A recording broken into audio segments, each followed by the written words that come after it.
میره به سمت بالا و دست ها دوباره به همون حالت و مجدد با یک بازدم دست ها بر میگردند و سر جای خودشون قرار میگیرن. سلام، من سمانم. آسانای بعدی جانو چاکرا هستش که توی وضعیت دانداسانا قرار بگیرید.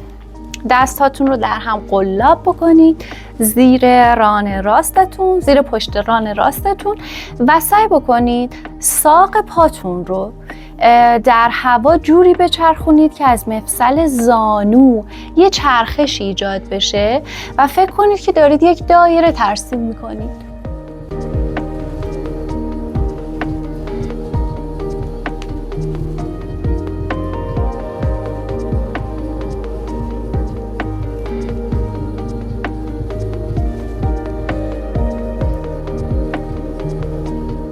آسانای بعدی تاداسانا یا ایستادن مبنا هستش. لطفاً قوزک پا و انگشت شست پای هر دو تا پاتون رو به همدیگه بچسبونید.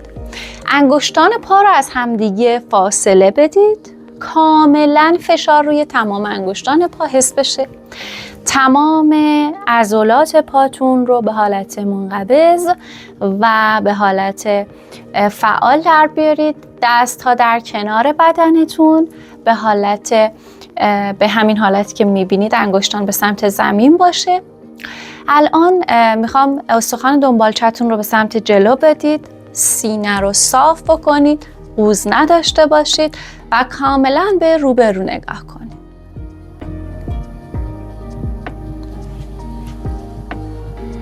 آسانای بعدی وضعیت مبنا یا پرارامیک استیتی هستش. پاها رو کاملا صاف میکنیم. انگشتان پا به سمت سقف باشن. دست ها میره کنار بدن قرار میگیره. کمر کاملا صاف.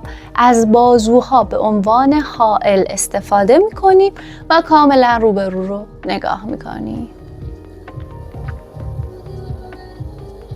آسانای بعدی پادوتاناسانا هستش. توی وضعیت خوابیده قرار میگیرید. دست ها رو کنار بدن و روی زمین قرارش میدید. حالا میخوام که پاتون رو از زمین جدا بکنید و به صورت صاف صاف صاف میای بالا میای بالا میای بالا. عمود که شد به سطح زمین برمیگرده و به همین شکل برای پای بعدی هم انجامش میدیم. آسانای بعدی پادانگولی نامان هستش. توی وضعیت نشسته قرار میگیریم. پاها رو یک کوچولو از همدیگه فاصله میدیم. دست ها کنار بدن قرار میگیره. الان انگشتانمون رو به سمت بیرون و به سمت داخل بدن میکشونیم. بیرون و داخل بدن.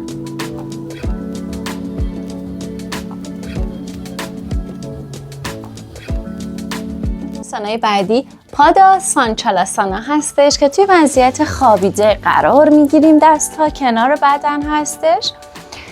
پای راستم رو از روی زمین بلند میکنم. زانو خم میشه، به بدنم نزدیک میشه. الان زانو صاف میشه، میره به سطح زمین برخورد میکنه و پاشنم نرسیده به زمین مجدد برمیگرده. تناوب این حرکت مثل رکاب زدن روی دوچرخه هستش.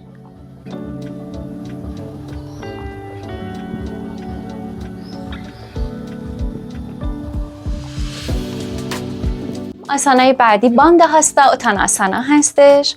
لطفاً دستاتون رو به حالت متقاطع جلوی بدنتون قرار بدید. پاهای من هم کاملا به هم دیگه چسبیده هستند. حالا دست ها به همون حالت متقاطع میره بالای سر و بهش نگاه میکنم.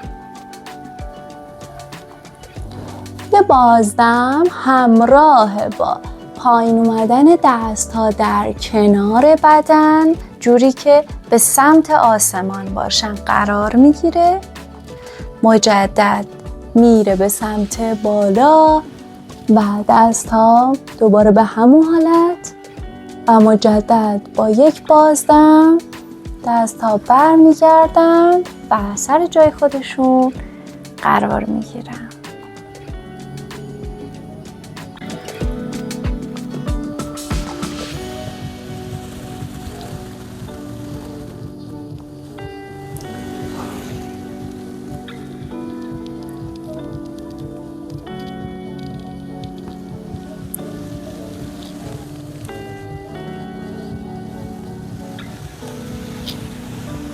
آسانه بعدی اسکاندا چاکرا هستش. لطفاً دستاتون رو به حالتی که کف دست‌ها رو به آسمان باشه قرار بدید.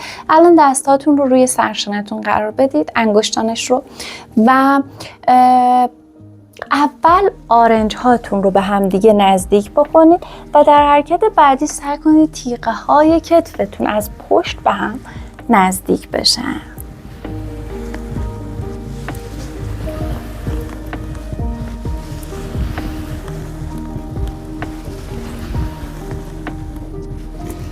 آسانه بعدی که هونی چاکراه. لطفاً دست چپتون رو به حالت صاف جوری که کف دستتون رو به آسمان باشه قرار بدید. دست راستم رو به صورت حائل زیر دست چپم قرار میدم. حالا دستم از مفصل خم میشه، میاد روی سرشانم قرار میگیره و یک نیم دایره، بهتره بگیم یک نیم دایره تشکیل میده.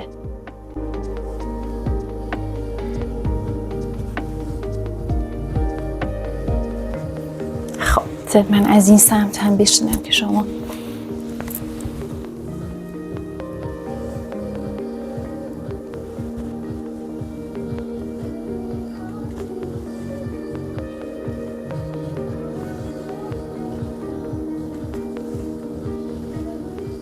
آسانه بعدی آرتا تیتالی یا همون نیم پروانه هستش. لطفاً پاهاتون رو دراز بکنید. حالا پای راستم رو میکشم جوری که ساق پا روی ران چپم قرار میگیره. با دست چپم انگشتان پای راستم رو میگیرم، زانوی راستم رو با دست راستم میگیرم، به زمین نزدیکش میکنم و از زمین بلندش میکنم. به زمین نزدیک میشه و از زمین بلند میشه.